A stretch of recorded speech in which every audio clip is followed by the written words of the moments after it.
শিলচর চিলুকান্দি এলাকায় শনিবার মাঝরাতে সংঘটিত হলো এক ভয়ঙ্কর পথ দুর্ঘটনা। ঘটনায় গুরুতরভাবে আহত হলেন এক অটো চালক।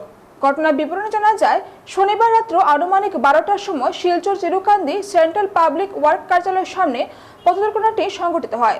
জানা যায়, AS11K 3545 নম্বরের একটি 4 চাকার বাহনের চালক মদ্যপ অবস্থায় গাড়ি চালিয়ে নিয়ন্ত্রণ হারিয়ে সজোরে ধাক্কা মারে অটোতে। ধাক্কা মারার সঙ্গে সঙ্গে অটো গাড়িটি দুমড়ে মুচড়ে যায় এবং অটোতে থাকা চালক রাস্তা ছিটকে পড়ে গুরুতরভাবে আহত হন।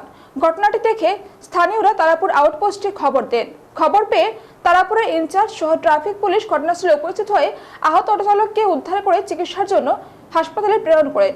এদিকে মদ্যপ অবস্থায় চালককে আটক সহ গাড়ি দুটিকে পুলিশ থানায় নিয়ে যায়। এদিকে দেখার বিষয় হলো মদ্যপ চালকদের বিরুদ্ধে প্রশাসন কি ব্যবস্থা গ্রহণ করে তা হবে লক্ষণীয়।